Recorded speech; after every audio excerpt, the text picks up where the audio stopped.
पुंडलिका वरदे हरि विठ्ठल श्री ज्ञानदेव तुकाराम पंढरीनाथ भगवान की, माऊली ज्ञानेश्वर महाराज की, जगद्गुरु संत श्री तुकाराम महाराज की, केळेश्वर भगवान की जय.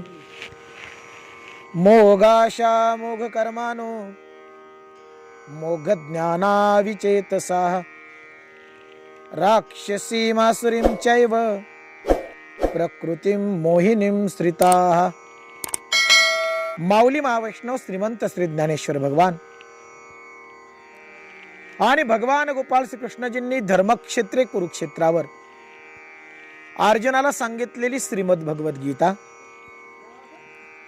आणि त्या गीतेतील 9वा अध्याय आणि 9व्या अध्यायामधील 12 नंबरचा श्लोक आजच्या या दुःखद प्रसंगी प्रवचन रूपी सेवेकरता निवडला. श्लोकाचा सरळ अर्थ आधी सांगतो, मग निरूपणाकडे जाऊया.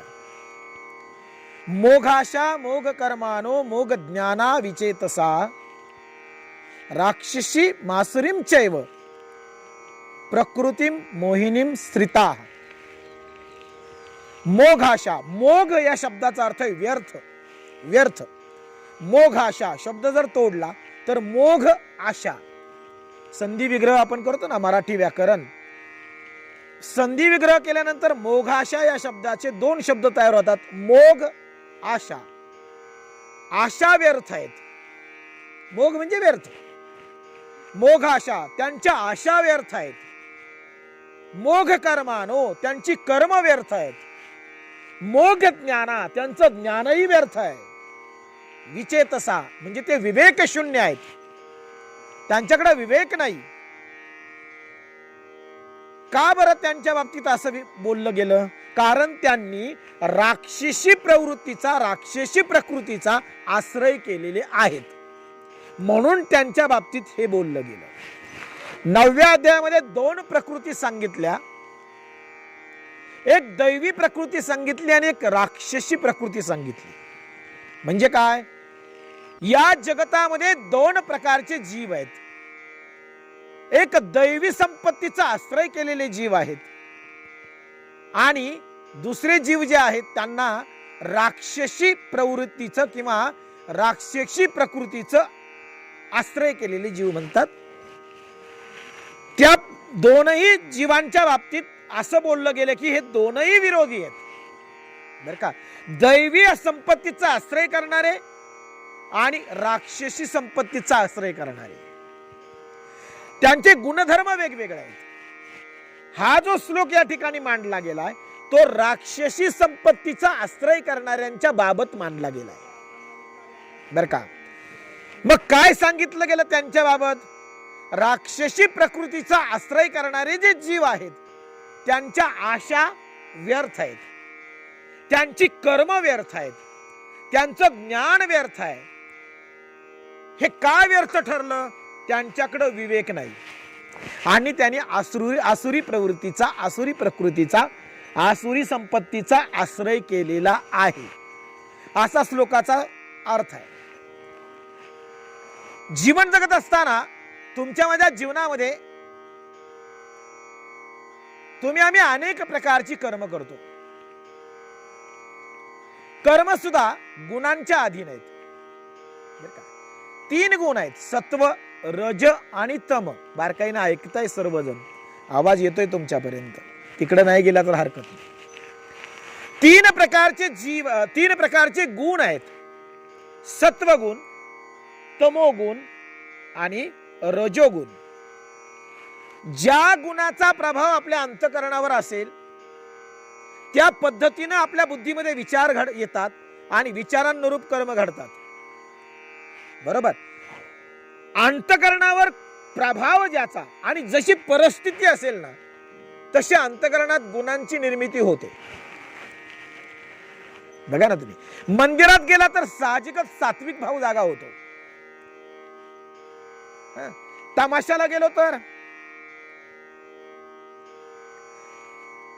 किंवा एखाद्या दारुड्या माणसाच्या संगतीत गेलो तर, चोराच्या संगतीत गेलो तर,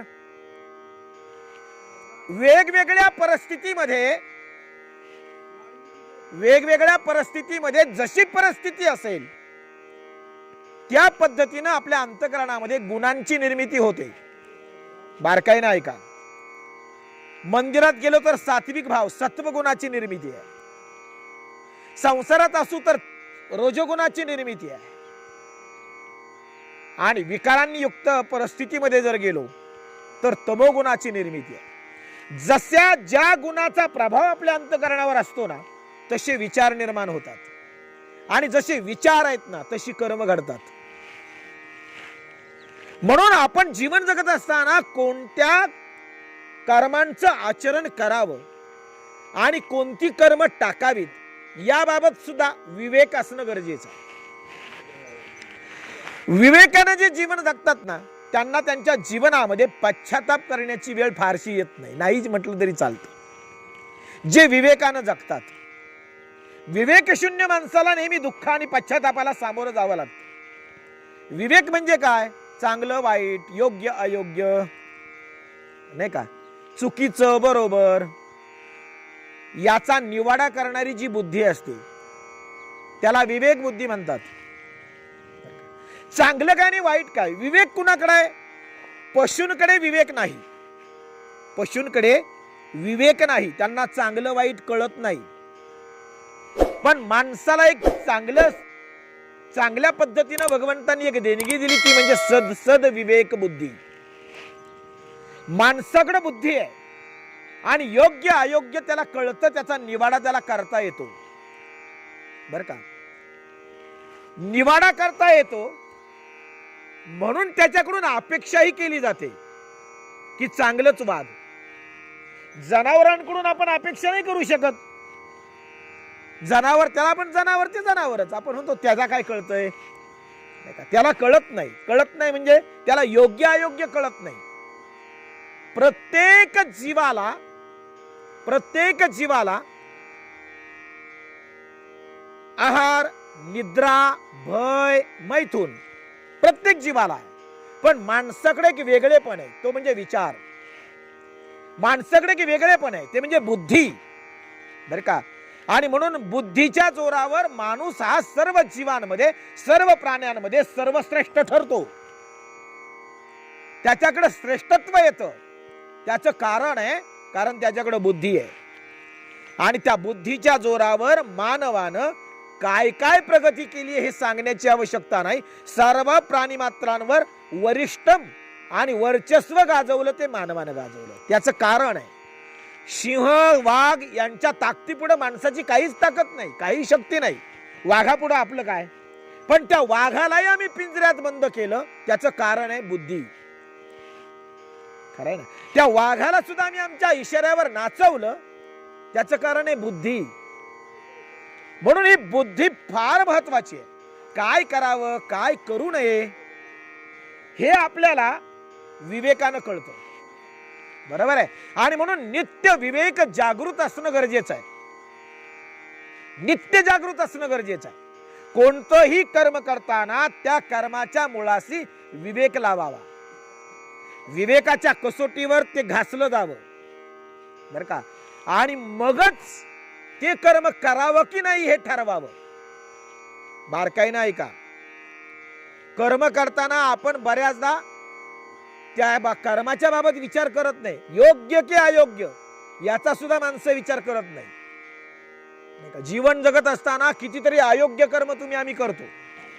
कितीतरी अनुचित कर्म तुमच्या माझ्याकडून घडतात. याचं कारण काय? अनुचित घडण्याचं कारण काय? अनुचित घडण्याचं एकच कारण आहे, विवेक नाही. असला तरी वापरला नाही. म्हणूनच अनुचित घडतं ना. दारू पिणं वाईट की चांगलं? वाईट हे विवेकानं कळलं.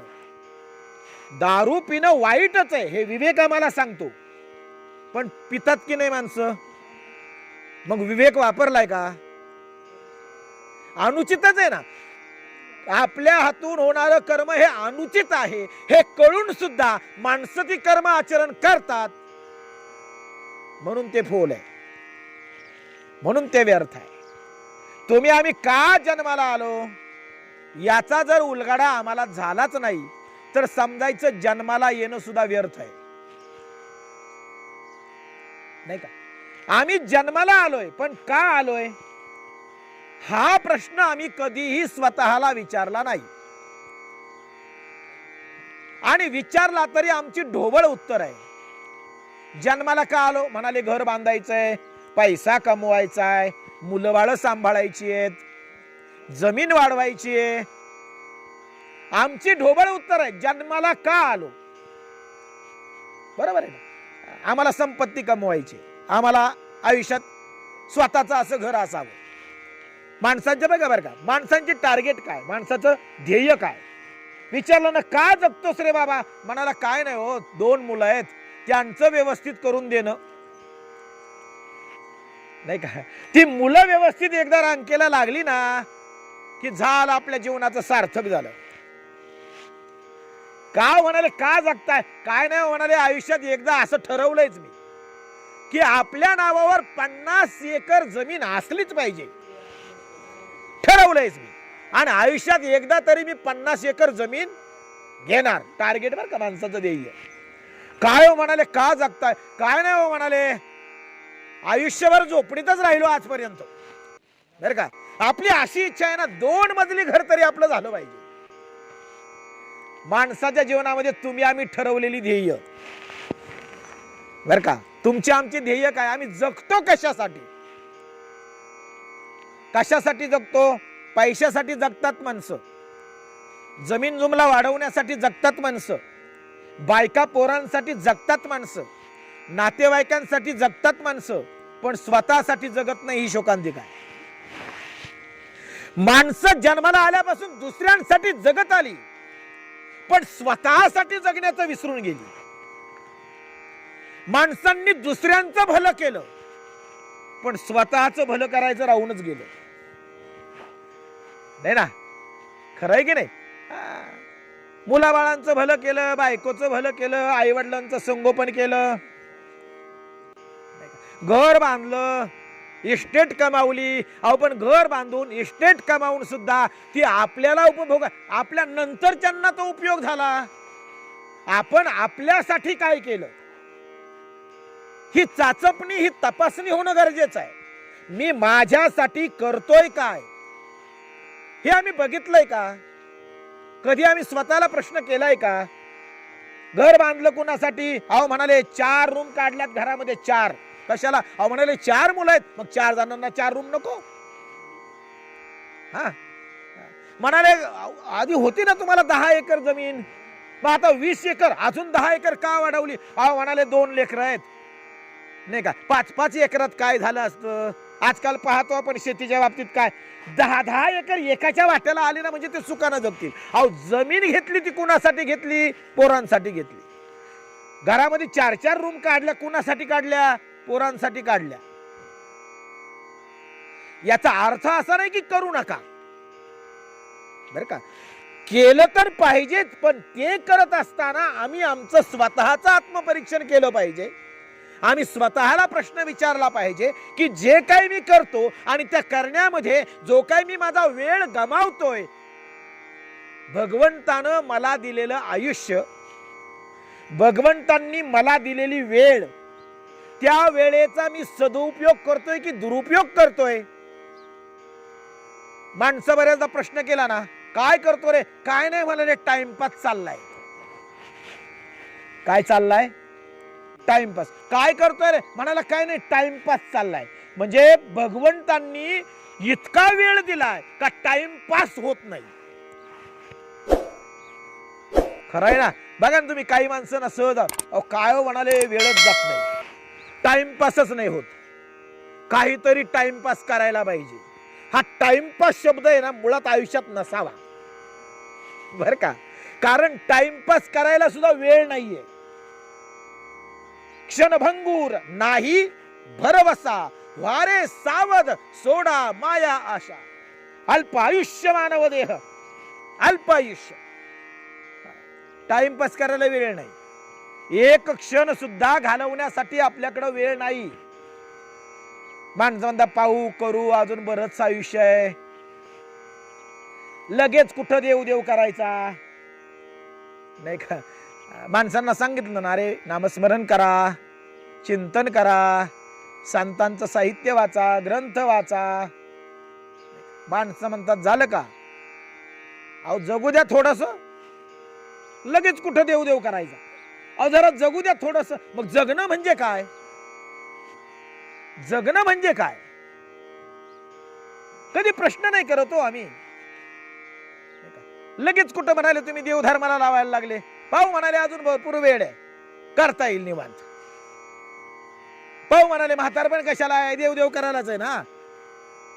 म्हातारपण देवदेव करायलाच आहे ना, मग करता येईल की. अरे बाबा पण तू म्हातारा होशील याची काय गॅरंटी? तू एवढा आत्मविश्वासानं सांगतोय की म्हातारा झाल्यावर परमार्थ करील, पण तू म्हातारा होशील याची गॅरंटी आहे का? म्हातारा होण्याच्या आधीच उरकलं तर काय करणार? खरंय ना. म्हणून वेळ दवडणे, टाइमपास करणे वेळच नाहीये. तसं पाहिलं तर वेळच नाहीये.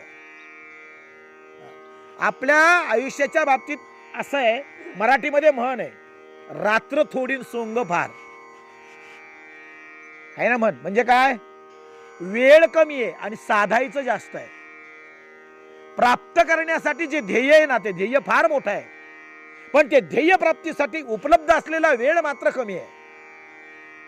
बघा बर का. आणि वेळ कमी आहे, ध्येय मोठा आहे, म्हणून टाइमपास करायला वेळच नाहीये. हा शब्द आयुष्यातून काढून टाका. वेळ नाही. आता मी बोलतोय 5 मिनिटांना माझ्या बाबतीत काय घडेल मी सांगू शकतो का? नाही ना सांगू शकत. मग 5 मिनिटानंतरचं अचूक भविष्य सांगणारा भविष्यकार अजूनही जगात जन्माला आलेला नाही. की 5 मिनिटांना मी असंच करीन हे छातीला हात लावून कोणीच सांगू शकत नाही. किंवा 5 मिनिटांना माझ्या बाबतीत काय घडणार आहे कोणीही सांगू शकत नाही. आत्ताचा श्वास बर का, जो आत गेलाय तो श्वास हीच माझी जिवंतपणाची पावती आहे. पुढचा श्वास मिळेल की नाही माहित नाही. मग काय गॅरंटी देता? गॅरंटी देता कसली? म्हणून आम्ही नेहमी प्रश्न केला पाहिजे आम्हाला स्वतःलाच, मी जगतोय कुणासाठी आणि भगवंतांनी मला जे आयुष्य दिलंय ते आयुष्य मी नेमकं कुणासाठी खर्ची करतोय? ज्यांच्यासाठी खर्ची करतोय ते मला उपयोगी पडतात का? तुम्ही म्हणाल हो तर काळजी घेतात ना माझी. वाल्ल्या कोळ्याची गोष्ट सगळ्यांना माहिती आहे, सांगायची आवश्यकता नाही. नारदजींना अडवल्यानंतर नारदजींनी त्या वाल्याला प्रश्न विचारला, का रे बाबा एवढी माणसं मारलीत, 7 रांजण भरलीत, एवढं पाप केलंय, मग हे कुणासाठी करतो रे बाबा? म्हणाले माझी लेकरं आहे, माझी बायको आहे. वा वा. म्हण त्यांच्यासाठी एवढं पाप, एवढा अत्याचार, एवढी माणसं मारलीत, का रे बाबा? ज्यांच्यासाठी करतोयस ते तुझे आहेत का? म्हणाले मग बायको माझी आहे, मुलं माझी. अरे पण तू जे एवढं मोठं पाप करतोयस याच्यात वाटेकरी होतील का? वाल्या म्हणाला काय हरकत आहे व्हायला, जर त्यांच्यासाठी करतोय तर त्यांनी माझ्या या पापामध्ये वाटेकरी व्हायला हरकत काय? म्हणाला जरा खात्री करून ये. गोष्ट सर्वांना माहिती, खात्री करून ये म्हणाला, जरा विचारून ये त्यांना. म्हणून विचारायला गेला. बायकोला विचारलं, का ग तुझे हाऊस मौज पुरवतो नाही का, तुझे एवढे लाड पुरवतो, तुझ्या इच्छा पुरवल्या का ग? मी एवढं सगळं जे करतोय ते माझं काम जे आहे, माणसं मारणे, त्यांना लुटणं, मग हे पापच आहे ना. शेवटी वाईट कृत्यच आहे. वाल्याजळी होता तरी त्याला कळत नव्हतं का तो करतोय ते वाईट आहे? कळत होतं ना. मग म्हणाले मी हे एवढं सगळं जे करतोय याच्यात नंतर तुम्ही वाटेकरी व्हाल काय? बायको म्हणाली करतायत काय, उपकार करत नाही. तुम्ही जर माझ्याशी लग्न केलंय तर नवऱ्यानं पत्नीचा सांभाळ करणं आणि तिचे लाड पुरवणं, तिच्या इच्छा पूर्ण करणं हे नवऱ्याचं कर्तव्य नाही काय? तुम्ही करताय तर काय उपकार करताय का? कर्तव्य आहे तुमचं. मुलांकडे गेला म्हणाला तुमचं काय रे बाळांनो, तुम्ही तरी पापात सहभागी व्हाल काय? मुलं म्हणाले तुम्ही आम्हाला जन्माला घातलंय ना, घातलंय ना जन्माला, मग आता सांभाळणं कुणाचं काम आहे? संगोपन करणं कुणाचं काम आहे? तुमचंच आहे ना. मग सांभाळतात तर काय जगातले आईबाप नाही सांभाळत? इतर आईबाप नाही आपल्या मुलांना बाळांना सांभाळत का? काही ना काही उपजॉब करून, काही ना काही व्यवसाय करून, काही ना काही करून का होईना, पण आपल्या मुलांचं लालन पालन इतर आईबाप करतात की नाही? मग तुम्ही करतात त्यात वेगळं काय करताय? आम्ही कशाला सहभागी व्हायचं? सगळ्यांची उत्तरं नकारार्थी आल्यानंतर मग मात्र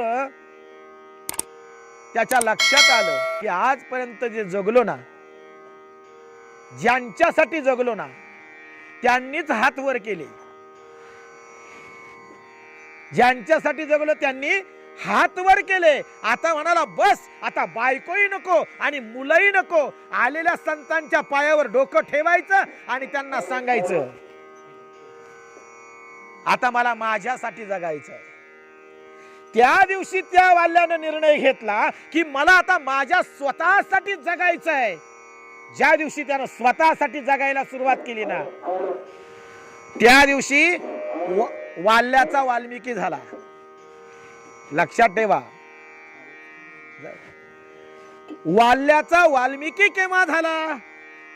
जेव्हा तो स्वतःसाठी जगायला लागला तेव्हा. मुद्दा नीट लक्षात घ्या बर का. बायका पोरांसाठी जगत होता तोपर्यंत वाल्याच होता. बायका पोरांसाठी जगत होता तोपर्यंत तो वाल्याच होता. जेव्हा स्वतःसाठी जगायचा निर्णय घेतला ना, तेव्हा त्याचा वाल्मिकी झाला. मग त्यानं नारद मुनींना सांगितलं, नारदजी बस, ज्यांच्यासाठी आजपर्यंत मी माझं आयुष्य खर्ची घातलं ते माझ्या पापामध्ये वाटेकरी व्हायला तयार नाहीत. त्यांनी हात वर केले. आता त्यांच्यासाठी मला जगायचं नाही, आता मला माझ्यासाठी जगायचं आहे. मला माझ्या उद्धाराचा मार्ग दाखवा, मला माझ्या मोक्षाचा मार्ग दाखवा. तेव्हा सांगितलं नारदजींनी, आता निवांत बसा आणि राम म्हणा. सांगायचं तात्पर्य काय? जोपर्यंत तुम्ही तुमचा भगवंतांनी तुमच्यासाठी उपलब्ध करून दिलेला वेळ हा जोपर्यंत तुम्ही स्वतःसाठी खर्ची करत नाही ना, तोपर्यंत सगळं व्यर्थच आहे. कारण ज्यांच्यासाठी खर्ची घालताय ना तुम्ही वेळ, ते हातवर करणार आहे एक दिवस. घरातला एक करता व्यक्ती गेला बर का, ऐका दृष्टांत. घरातला करता व्यक्ती गेला, करता माणूस. गावात हळहळ झाली. अहो म्हणाले आता त्या घराचं कसं होणार? त्याला बायको आहे, लहान मुलं आहेत, त्याची म्हातारी आई वडील आहेत आणि तोच एकटा कमावता होता. अहो म्हणाले तोच व्यक्ती गेला, आता त्या घरातल्या माणसांचं कसं? त्या घराचं काय? घरच कोलमडलं म्हणाले. आणि गावात थोडासा मान सन्मान प्राप्त असलेला व्यक्ती, गावातली सगळी माणसं त्या ठिकाणी जमा झाली. अंत्ययात्रेची तयारी सुरू झाली. त्या गावामध्ये वेशीतून एक साधू आतमध्ये आले आणि साधू आल्यानंतर दारोदार भिक्षा मागत मागत त्या गर्दी जमलेल्या घरापुढे गर्दी असलेल्या घराकडे त्यांनी बघितलं. म्हणाले इथं काहीतरी समारंभ दिसतोय, एवढी माणसं जमली आहेत, चला म्हणाले तिथं थोडंसं अन्न जास्त मिळेल. म्हणून भिक्षा मागण्यासाठी ते त्या घराकडे गेले. मग तिथं गेल्यानंतर त्यांनी अंगणामध्ये उभं राहून भिक्षान्न देई म्हणून हाक मारली. बाकीचे लोक म्हणाले अहो तुम्हाला कळतं की नाही, समजतं की नाही, या घरातला करता माणूस मेलाय, आज या घरावर एवढं मोठं संकट आहे आणि तुम्ही खुशाल त्यांच्या दारामध्ये येऊन अन्न मागताय, भीक मागताय. साधू महाराजांनी हात जोडले, म्हणाले मला कल्पना नाही, काय घडले मला माहित नाही, चुकलं माझं. पण जर घरातला जर करता माणूस असेल, गावामध्ये मान सन्मान प्राप्त झालेला माणूस असेल, स्वभावानं चांगला असेल आणि या घरातल्या माणसांची सगळी जबाबदारी जर त्याच्यावर असेल आणि याच्याशिवाय जर हे घरच चालू शकत नाही, या घरातली माणसंच जर जगू शकत नसतील, तर मी त्या मेलेल्या माणसाला जिवंत करायला तयार आहे. काय जर त्या व्यक्तीवर या घरातल्या सगळ्या माणसांचं आयुष्य अवलंबून आहे, तर मग त्या एवढ्या माणसांचे हाल होण्यापेक्षा मी काय करतो, तो जो माणूस मेलाय ना त्याला जिवंत करतो. प्रेताजवळ बसलेले नातेवाईक सुद्धा उठून आले बाहेर. चमत्काराला नमस्कार होत असतो. साधू महाराजांची उठाठेव सुरू झाली. वा वा वा वा. पंचक्रोशीत बातमी पसरली. अहो म्हणाले ते साधू महाराज आलेत, माणूस जिवंत करणार आहेत. झाडून सगळी माणसं चमत्कार पाहायला त्या ठिकाणी जमा झाली, सगळी माणसं. मग साधू महाराजांचा सन्मान सुरू झाला. मग कुणी पाट आणला, वस्त्र आणली, साधू महाराजांच्या पायावर देणगी जमा झाल्या, दक्षिणा जमा झाल्या. प्रेत एकटं पडलंय तिकडं. जो मेलाय ना तो एकटाच आहे, त्याच्याजवळ कोणीच नाही. जो म्हणाला ना मी जिवंत करतो, तिकडं गोळका जमा झाला. ते म्हणाले चला काय हरकत नाही, मला माझं काम करू द्या. कुठेही तो माणूस म्हणाला आतल्या खोलीत आहे. चला म्हणाले मला त्या प्रेताजवळ घेऊन करतो जिवंत मी त्याला. पण त्या प्रेताजवळ त्याचे नातेवाईक थांबा, बाकीचे चला बरं बाहेर, गर्दी करू नका. बाहेरच्या बाहेर काढलं सगळे नातेवाईक, बसवले आई वडील मुलं पत्नी. त्या प्रेताच्या उशाला जाऊन ते साधू महाराज बसले. म्हणाले एक ग्लास भर पाणी आणा. आणलं पाणी. साधू महाराजांनी आपल्या झोळीमध्ये हात टाकला आणि अशी भस्म काढलं, राख. काहीतरी मंत्र पुटपुटले आणि त्या पाण्याच्या ग्लासमध्ये ती राख टाकली. पाणी ढवळलं, हलवलं आणि सांगितलं हे बघा, ही व्यक्ती उठावी. इथपर्यंत सगळ्यांना मान्य आहे, उठलीच पाहिजे. पण एक सांगू का, इकडचा खड्डा भरायचा आहे तर इकडे खड्डा करावा लागतो, आहे ना. खड्डा भरायचा आहे तर कुठेतरी इकडे खड्डा भरलाय म्हणजे कुठेतरी दुसरीकडे खड्डा झालेला आहे, नाही का. मग आता याला उठवायचंय म्हणजे याच्या मोबदल्यात कुणाला तरी मारावं लागेल. याला उठवायचंय ना, मग कुणाला तरी याच्या मोबदल्यात मृत्यू स्वीकारावा लागेल. याला मी उठवतो, पण हा उठण्याच्या मोबदल्यात कुणाला तरी आपला प्राण द्यावा लागेल. चला, या ग्लास मधलं पाणी जो पिन, पेल्यानंतर जो पाणी पिणार आहे तो मरेल आणि त्याच्या मोबदल्यात हा उठेल. चला, कोण पितं पाणी? सगळे बाजूबाजूला बसलेले नातेवाईक एकमेकाच्या चेहऱ्याकडे बघायला लागले. आता कोण पितं? कोणीच हात पुढे करेना. शेवटी म्हाताऱ्या आईकडे हात पुढे केला. आजी, वय काय तुमचं? आजी म्हणाला माझं वय गेलं असेल 70च्या पुढं. मग जगलात की 70 वर्ष, बराचसा अनुभव आला जीवनाचा. जीवनामध्ये तुम्ही बऱ्याचशा गोष्टी, इच्छा आकांक्षा तुमच्या पूर्ण झाल्यात का हो आजी? आता वय झालंय तुमचं, पिकलं पान कधी गळणारच आहे. मग आपल्या मुलासाठी पिता का पाणी? काय आता जगण्यात आहे तुमच्या, आता वय झालंयच तुमचं. मग हे पाणी प्या, तुम्ही मराल पण तुमचा तरुण मुलगा, करता मुलगा उठेल की, त्याला आयुष्य प्राप्त होईल. काय करता? आजी थोडीशी माग सरकल्या. म्हणले महाराज पिले असते पाणी, पण एक सांगू का, हे माझ्या शेजारी थरथरत जे बसले ना म्हातार, हे म्हातार माझ्याशिवाय नाही जगू शकत. शेवटी माझा त्याला आधार आहे, त्याचा मला आधार आहे. महाराज म्हातारपणात कोण कुणाचं आहे? काय सुनाचं मुलांचं घेऊन बसले, ते काय आजकाल सांभाळतात होय म्हातारीला? अहो म्हणले मी म्हणून कसं आहे, माझ्या म्हाताराला भाकरी मिळती. मी जर मेले तर माझं म्हातारा उपवासी मरल, मला त्याच्यासाठी तरी जगावं लागेल. म्हणली कोणासाठी? म्हाताऱ्यासाठी जगावं लागेल. मग नाही घेत तुम्ही पाणी. म्हणाले कसं रे बाबा आता म्हाताऱ्यासाठी? मग म्हणाले म्हाताराच प्रॉब्लेम आहे ना, मग म्हाताऱ्याकडे देऊ ना ग्लास. म्हातारा म्हणलं जसं म्हातारीचं तसं माझं. म्हातारी जर म्हातारी शिवाय मी जगू शकत नाही, तर म्हातारी सुद्धा माझ्याशिवाय जगू शकत. आई बापांनी हात वर केले. बायको बसली होती डोक्याला हात लावून. म्हणाले बाई नवरा आहे तुझा, विधवा झालीस तू. नवरा गेला तुझा, विधवा झालीस. आणि शेवटी नवऱ्याशिवाय जीवन म्हणजे काय हो? वैधव्याचं जीवन म्हणजे अवघडच आहे का हो?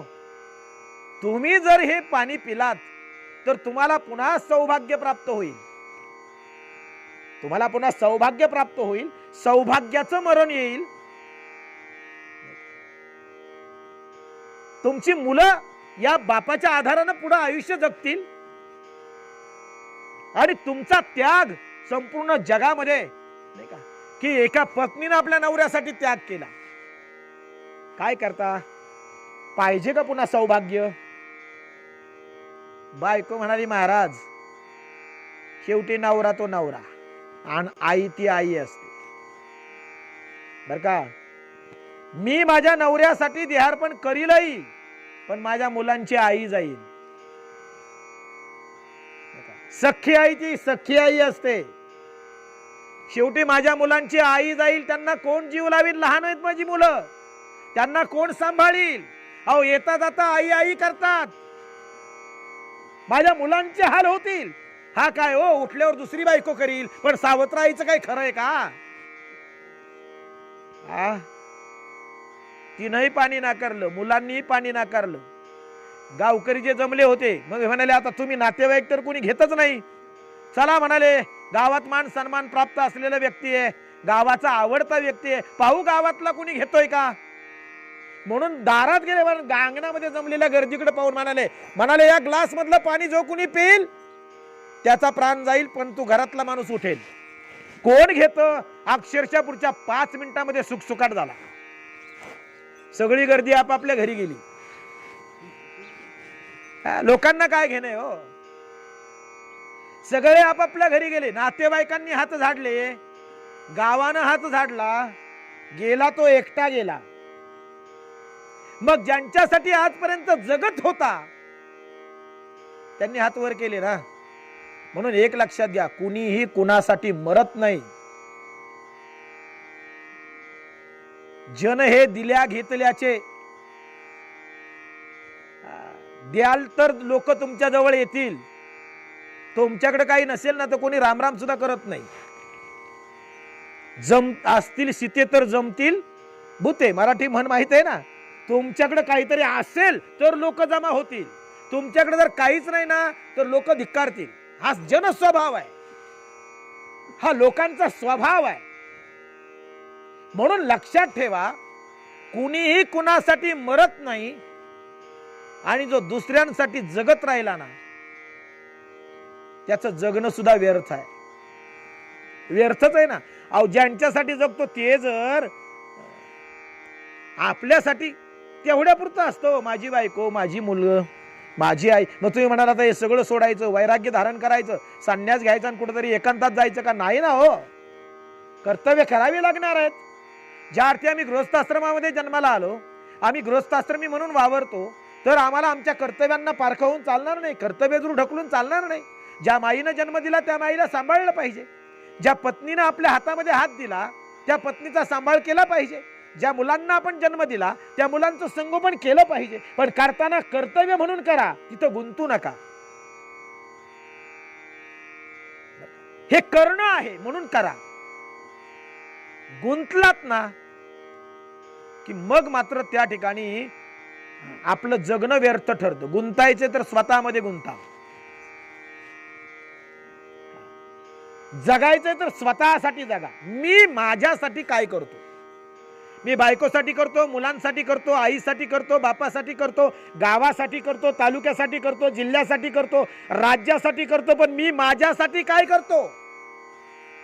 सगळ्यांसाठी केलं पण मी माझ्यासाठी काय केलं? घर बांधलं, तुमच्यासाठी नाही बांधलं. ते आहात जिवंत तोपर्यंत तुमचं. जमीन घेतली ती तुमच्यासाठी नाही घेतली, जिवंत आहे तोपर्यंत उतार्यावर नाव तुमचं. हा, मेल्यानंतर नावही बदलेल, काय काळजी नका करू. बँकेतला बॅलन्स माझा आहे, अहो खातं तुमचं आहे तोपर्यंत बँकेतला बॅलन्स तुमचा आहे, तोही वाटला जाणार आहे. तुमच्यासाठी तुम्ही काय कमावलं एवढं सांगा. घर, पैसा, जमीन, चारचाकी, तुमच्यासाठी काय याच्यातलं? काहीच नाही ना. म्हणून व्यर्थ आहे, म्हणून व्यर्थ आहे. कारण आम्ही जो वेळ घालवला ना कमवण्यात, जेव्हापासून आम्हाला कळायला लागलं तेव्हापासून आम्ही काहीतरी कमवण्यात वेळ घालवतो. पण कमवण्यात जो वेळ घालवलाय ना तो व्यर्थ गेला, एवढं लक्षात ठेवायचं. व्यर्थ आहे, व्यर्थ, फेल फेल. म्हणून रडावं लागतं, म्हणून पश्चाताप करावा लागतो. जेव्हा मृत्यू आमच्या समोर उभा राहतो ना, मृत्यू ज्यावेळी आमच्या समोर उभा राहतो तेव्हा आम्ही आमच्या जीवनाचं सिंहावलोकन जेव्हा करतो, मागे डोकावून जेव्हा बघतो ना, आणि जेव्हा आम्हाला कळतं ना, उमगतं ना त्यावेळेला की आतापर्यंत, आता माझा मृत्यू माझ्या समोर आहे, आतापर्यंत मी ज्यांच्यासाठी जगलो त्यातलं कुणीही माझ्यासाठी मरायला तयार नाही किंवा या मृत्यूतून मला वाचवायला तयार नाही. तेव्हा कळतं ज्यांच्यासाठी जगलो फेल झालं, स्वतःसाठी जगायचं राहूनच गेलं. तोच वेळ जर परमेश्वर चिंतनात गेला असता, सत्कर्मांमध्ये गेला असता, सदाचारामध्ये गेला असता, स्वधर्म पालनामध्ये गेला असता, तर कदाचित आज मला माझ्या मरणाचा स्वाभिमान असता, अभिमान असता, आणि जीवन जगल्याचं सार्थक झालं असतं. बरं का? म्हणून मरताना चेहऱ्यावर पश्चाताप होईल, चेहऱ्यावर पश्चाताप येईल, असं जीवन जगण्यात काय अर्थ आहे? मरताना चेहऱ्यावर समाधान पाहिजे ना, की नाही जे काही जीवन जगलो, परमेश्वरानं जे काही नियमित जीवन मला दिलं, ते नियमित जीवन मी यथासांग जगलो, त्या जीवनाचं सार्थक झालं, हे समाधान मरताना आपल्या चेहऱ्यावर पाहिजे. जगताना काहीतरी करून चाललोय, जगताना काहीतरी जीवन जगून चाललोय, माझ्या जीवनाला काहीतरी अर्थ आहे, तो जीवनाला अर्थ प्राप्त होण्यासाठी जगलं पाहिजे. फक्त अर्थप्राप्तीसाठी नाही जगलं पाहिजे. माणसं अर्थप्राप्तीसाठी जगतात, पण जीवनाला अर्थ प्राप्त व्हावा म्हणून जगत नाही. कळतंय ना मी काय सांगतोय ते? म्हणून का जगा आणि कुणासाठी जगा, आम्हाला आमच्या जीवनाचा अर्थ कळला पाहिजे. तो अर्थ समजून घेण्यासाठी आम्ही स्वतःलाच प्रश्न केले पाहिजे. मी जगतोय ते कुणासाठी जगतोय, मी का जगतोय, हा प्रश्न विचारा स्वतःला. मी का जगतोय, का का कशासाठी, माझं जगण्याचा उद्देश काय, विचारला पाहिजे ना. मी अनेक जीवनामध्ये अपेक्षा करतो, आशा करतो, आशेनंच जीवन जगतात माणसं. हे लक्षात ठेवा, इच्छा आशा नसतील तर जीवन जगणं अवघड आहे. काहीतरी आमच्या इच्छा आहेत, आकांक्षा आहेत, म्हणून त्या इच्छापूर्तीसाठी, त्या आशेच्या तृष्णेसाठी आम्ही जीवन जगत असतो. अपेक्षा असते पुढे आम्हाला हे करायचंय, ते करायचंय, ते करायचंय, म्हणून माणसं जगत राहतात, नाही का? पण आशा कोणती असावी, इच्छा कोणत्या असाव्यात, हे फार महत्वाचं आहे. सांसारिक इच्छा असतील तर मोघ आशा, मी शब्दाकडे येतोय पुन्हा. सांसारिक इच्छा असतील तर मोघ आशा, सांसारिक लाभांसाठी जर आपण जीवन जगत असू आणि त्याच्या पूर्तीसाठी जर जगत असू तर मोघ आशा. मोघ म्हणजे व्यर्थ, मोघ आशा, त्यांच्या आशाच व्यर्थ आहेत. कारण ज्यांच्यासाठी जगतोय, ज्या संसारासाठी जगतोय, मुळात त्या संसाराला अस्तित्वच नाही. संसार हा अस्तित्वहीन आहे. तुम्ही म्हणाल दिसतोय ना डोळ्यांनी, मग अस्तित्व कसं नाही? आमची गीता फार सुंदर सिद्धांत सांगते. आमची गीता म्हणते की जे डोळ्यांनी दिसतंय ना त्याला अस्तित्व नाही, आणि जे डोळ्यांनी दिसत नाही ना ते सत्य आहे. ना असतो विद्यते भावो, ना भावो विद्यते सत, ना असतो नासतो विद्यते भावो. जे नाही ते विद्यते भावो, म्हणजे ते आहे, आणि जे आहे ते नाही आहे. कसा सिद्धांत आहे? जे दिसतंय ते नाही आहे, जे दिसत नाही ते आहे. डोळ्यांनी आपल्याला जे दिसतंय ते नाही आहे, आणि जो भगवंत डोळ्यांनी दिसत नाही तोच सत्य आहे, तोच सत्य आहे. म्हणून सत्य हरिभजन जगत सब स्वप्ना, तुलसीदास म्हणतायत सत्य हरिभजन. सिद्धांत काय सांगितला? ईश्वर सत्य जगन मिथ्या. ईश्वर सत्य जगन मिथ्या. या विश्वामध्ये एकमेव सत्य वस्तू जर कोणती असेल तर ती फक्त आणि फक्त ईश्वर आहे. एकमेव सत्य जर काय असेल तर तो देव, बाकी सब झूठ आहे, ही आमची फसवणूक आहे, आम्ही फसत चाललोय, गुंतत चाललोय.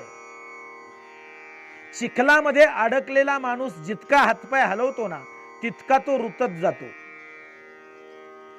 चिखलामध्ये अडकलेला माणूस स्वतःची सुटका करण्यासाठी जितकं काय आटापिटा करील, जितका हातपाय हलविल ना तेवढा तो रुततच जातो, सुटत नाही. तसं संसाराच्या चिखलात तुम्ही आम्ही रुतलेली माणसं आहोत. जेवढ्या संसारातून सुटण्याचा प्रयत्न करू ना तेवढं गुंतत जाऊ, सुटका होत नाही. म्हणून काय करायचंय? हातपाय हलवू नका, शांत राहा आणि कुणीतरी येईल वाचवायला, त्याची वाट पहा. हे वाचवायला येणारे संत आहेत. मार्ग दाऊन गेले आधी दया निधी संत दे. कुणातरी एखाद्या जाणकाराला विचारा, यातून आम्ही बाहेर कसं पडावं. उगाच आपणच हातपाय हलवत राहू नये. चिखलात ज्यानं अडकलाय ना जो, त्यानं जाणकाराला, जाणाऱ्या येणाऱ्याला, वाट सरूंना विचारलं पाहिजे, अरे बाबा गुंतलोय मी, मला बाहेर काढता का? नाही बाहेर काढत तर किमान मला रस्ता सांगता का, मार्ग सांगता का, यातून मी बाहेर कसं पडू? पण स्वतः प्रयत्न कराल, रुतत जावं लागेल. म्हणून गुरु पाहिजेत, संत पाहिजेत. ते कशाला पाहिजेत? मार्ग दाखवायला पाहिजे. ते आम्हाला मार्ग दाखवतात. चला बोटाला धरा मी काढतो, हाताला धरा मी काढतो. संसाराच्या चिखलातून बाहेर काढायला गुरु पाहिजेत, संत पाहिजेत. त्यांना शरण गेलो पाहिजे, तर मग जीवनाचं सार्थक आहे. एकदा बाहेर निघालात ना संसाराच्या चिखलातून की मग आम्हाला हिरवळीचं सुख अनुभवायला मिळेल. तसं सांसारिक चिखलातून बाहेर निघालो की आध्यात्मिक सुखाची आम्हाला पावती मिळते, तोपर्यंत नाही. म्हणून मोग आशा करत बसू नका, व्यर्थ जीवन जगत बसू नका. जीवनाला अर्थ मिळाला पाहिजे, त्याच्यासाठी जगा. विनाकारण काय जगा हो महाराज? जे बाकीचे जगतात तसंच आम्ही जगतो, नाही का? ते मेंढर पाहिलं तुम्ही? मेंढरांचा कळप असतो. त्या मेंढरांमध्ये शेळ्या काय असतात माहिती का तुम्हाला? शेळ्या, मेंढरांमध्ये शेळ्या पण असतात. त्या शेळ्या काय असतात माहितीये का? शेळी ही असा प्राणी आहे किंवा प्राणी आहे, तो इकडं तिकडं बघत पुढं पाहून चालतो, बरोबर रस्ता शोधते. शेळी पा डोंगरावर जरी गेली ना ती बरोबर डोंगर चढून जाते आणि उतरून येते. मेंढरांचं तसं नाहीये. त्यांनी एकदा खाली मान घातली की निघाले. पुढचं जसं जातंय ना त्याच्या मागचं जातंय. ते पाहत नाही की पुढं खड्डा आहे की काय. एक पडलं की दुसरंही तिच्या मागे जाऊन पडतं खड्ड्यात. कारण पुढं पाहणं नाही, खाली पाहून चालतात, समोरच्याकडे पाहून चालतात. म्हणून खड्ड्यात जाण्याची वेळ आली. म्हणून शेळ्या पाहिजेत कळपात, म्हणजे त्या बरोबर त्या मेंढर त्या शेळ्यांच्या माग माग माग चालत राहतात. त्या मेंढरासारखी आमची गंमत आहे. पुढचा जागला त्याच्या मागे आम्ही त्याच पद्धतीनं जगत चाललोय चाललोय चाललोय चाललोय चाललोय, नाही का? येण्याप्रमाणे आमचं जीवन चालू आहे. मग तसंच जगत राहायचं का? जीवनात बदल. आणि एक लक्षात ठेवा, सावध होणं आणि जीवनाचं सार्थक कसं होईल याच्यासाठी स्वतःकडं प्रश्न करणं म्हणजे जागृतीची पहिली अवस्था आहे. समजायचं तो जागा झाला.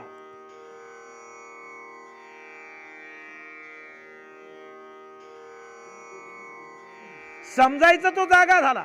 जोपर्यंत आपल्या स्वतःच्या जीवनाचा अर्थ आपल्याला कळत नाही ना तोपर्यंत समजायचं आपण झोपलेलोच आहे. म्हणून आता झोप मोडली पाहिजे, सावध झालो पाहिजे. व्हा रे सावध, संत म्हणतायत. सावध व्हा, सावध व्हा, सावध व्हा, जागे व्हा, उठा, जागे व्हा रे आता. स्मरण करा पंढरी राथा, भावे चरणी ठेवा माथा, चुकवी व्यथा जन्मांच्या. सावध व्हायला सांगितलंय. पहा संत किती अनुभवानं बोलतायत. सांगतो तुम्हासी भजारे विठ्ठला, नाही तरी गेला जन्म वाया. मग वायात चाललंय सगळं. सांगतो तुम्हासी भजारे विठ्ठला, नामस्मरण करा, चिंतन करा, बाकी सगळं. एक सांगू का? एक वाक्य तुम्हाला जाता जाता सांगतो, महत्वाचं वाक्य. या जगामध्ये, या विश्वामध्ये ईश्वराखेरीज, बर का, या जगामध्ये, या विश्वामध्ये ईश्वराखेरीज तुम्ही कोणत्याही व्यक्तीवर अथवा वस्तूवर जर प्रेम केलं तर शेवटी तुम्हाला रडावंच लागेल. आमचं रडणं का? आम्ही दुःखी का? एका ईश्वराशिवाय या विश्वामध्ये तुम्ही जर कोणत्याही व्यक्तीवर अथवा वस्तूवर प्रेम केलं तर त्या व्यक्तीच्या त्या वस्तूच्या वियोगानं तुम्हाला पश्चाताप आणि दुःख होणारच आहे. म्हणून जे सत्य आहे ते सत्य स्वीकारा. आम्ही स्वीकारत नाही. आम्ही डोळे झाकून आपलं आम्हाला कोण बघतं किंवा नाही का, डोळे झाकून राहिलीत माणसं. काय घेऊन बसलात? त्यांचं सांगणं काम आहे. ठीक आहे, सांगणं काम आहे, पण ऐकायचं की नाही ऐकायचं ते आपण ठरवायचं असतं.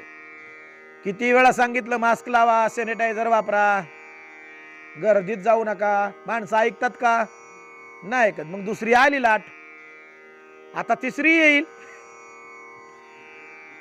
हे का घडतंय? आमचा बेसावधपणा. त्याला काय होतंय? त्याला काय होतंय म्हणणाऱ्यांनी, ज्यांना कोरोना झालाय त्यांना विचारून बघा. ज्यांनी 5-5 लाख घालवले ना दवाखान्यात आणि ज्यांनी 9-9, 10-10 रेमडेसिवीर घेतलेत ना, त्यांना विचारा नेमकं कोरोना झाल्यावर काय होतंय. भ्रमात राहू नका, भ्रमात राहू नका. वस्तुस्थिती जाणून घ्या. जे सत्य आहे ते सत्य स्वीकारा. आणि म्हणून व्यर्थ जगण्यात, तिकडे उरकलंय काय, सिद्धांत कंप्लीट करतो. व्यर्थ जगण्यात अर्थ नाही महाराज. व्यर्थ आशा अपेक्षा करत बसू नका. मोघ आशा मोघ कर्माणो. आशा तृप्तीसाठी, इच्छा तृप्तीसाठी तुम्ही आम्ही जर कर्म आचरत असू, मग ज्यांच्या अपेक्षाच व्यर्थ आहेत, त्या अपेक्षापूर्तीसाठी केली जाणारी कर्म तरी सार्थकी कशी ठरतील? म्हणून जगणं सुद्धा व्यर्थ ठरतं आणि ज्ञानही व्यर्थ ठरतं. बर का? ज्ञान कोणतं? एखादा म्हणाले तो MA PhD आहे. काय? अहो म्हणाले तो MA PhD झालाय. एक लक्षात घ्या, MA PhD झाला म्हणजे परिपूर्ण ज्ञानी झाला असं नाही. या जगतामध्ये परिपूर्ण ज्ञानी कुणीही नाही. अपूर्णता ही असतेच. ती माहिती आहे, ते नॉलेज आहे, पण ते ज्ञान नाही. कोणतेही MA PhD असला तरी तो परिपूर्ण नाही. कुठंतरी काहीतरी उणीव असतेच की, असते ना. आणि म्हणून MA PhDचं ज्ञान तुम्हाला जीवन व्यवस्थित जगावं याच्यासाठी मदत करेल. भाकरी मिळवून देईल, नोकरी देईल. MA PhD झाला ना, उत्तम क्लास 1 ऑफिसरची नोकरी मिळेल, जीवन व्यवस्थित व्यतीत होईल. पण ती फक्त माहिती आहे बरं का, ते ज्ञान नाही. माहिती असणं वेगळं, ज्ञान असणं वेगळं. ज्ञान म्हणजे तुमच्या माझ्या बाबतीत स्वतःबद्दलचं जे आहे ना ते ज्ञान. म्हणजे मी माझं नाव बाजूला करून आतमध्ये डोकावल्यानंतर मला जी अनुभूती येईल ना ते खरं ज्ञान आहे. आत्मज्ञान हेच वस्तुस्थित, हेच वास्तव ज्ञान आहे. बाकी ज्ञान नाहीच म्हटलं गेलं. आणि तेही ज्ञान नुसतं आत्मज्ञानावर बोलणारे भरपूर असतात, तत्वचिंतन करणारे भरपूर असतात, वेदांतावर बोलणारे भरपूर असतात, शास्त्रावर बोलणारे, वादविवाद करणारे भरपूर असतात. भरपूर माहिती असलेली माणसं आहेत, पण ज्ञानी त्याच्यात एखादाच असतो. वेद पाठ असणं वेगळं आणि त्याचा अनुभव असणं वेगळं. अभंगावर बोलणं वेगळं आणि त्या अभंगावर अनुभवातून बोलणं वेगळं. म्हणून तुकाराम महाराज सुद्धा म्हणतात, वेदांचा तो अर्थ आम्हासीच ठावा, एरांनी व्हावा भारमाथा. म्हणजे काय? तुमच्या पंडितांचे वेद पाठ असतील, पण वेद आम्ही जगलो, ते जगणं महत्वाचं आहे. माहिती भरपूर आहे, ज्ञान आहे म्हणजे माहिती आहे, पण त्याचा अनुभव आहे का? अनुभव महत्वाचा आहे. आणि म्हणून संसारात बद्दलची कितीही माहिती असू द्या, कितीही त्याला जनरल नॉलेज म्हटलंय. बघ, जनरल ते जनरल नॉलेज आहे. त्याच्यात MPSC UPSCच्या परीक्षा पास होईल, पण जीवनाची परीक्षा पास व्हायला आत्मज्ञानच पाहिजे बर का. आणि ह्या सगळ्या महत्वाच्या गोष्टी आहेत. ज्यांनी अशा प्रकारे जीवन जगण्याचा प्रयत्न केला, सांसारिक जीवन जगण्याचा प्रयत्न केला, किंवा संसारासाठी जे जगत राहिले, मोघ आशा मोघ कर्मानो मोघ ज्ञानाविचेतसा, ते अविवेकी आहेत म्हणून त्यांच्या आशा फेल, त्यांची कर्म फेल आहेत, त्यांचं ज्ञान व्यर्थ आहे, कारण त्यांनी राक्षसी संपत्तीचा अवलंब केलेला आहे. आणि म्हणून जीवन जगत असताना दैवी प्रकृतीच्या आश्रयाला तुम्ही आम्ही गेलो पाहिजे. कुठंतरी आमच्या जीवनामध्ये परिवर्तन घडलं पाहिजे, बदल घडला पाहिजे. आणि तो बदल दुसऱ्यांनी नाही घडवता कामा, तो आपण स्वतः बदल घडव. दुसरा किती म्हणला सोड दारू सोड दारू सोड दारू, आपण सांगून तो ऐकेल का? त्यांनी स्वतः ठरवलं पाहिजे ना. बदल केव्हा घडतो? दुसऱ्यांनी सांगून बदल नाही घडत, आपण स्वतः ठरवू तेव्हा बदल घडतो. आणि बदल घडायला फार क्रांती व्हावी लागते, फार कालावधी जावा लागतो असं काही नाही. बदल घडायचा असेल ना तर एक क्षण पुरेसा आहे. एका क्षणात बदल होतो, एका क्षणात जीवन बदलतं.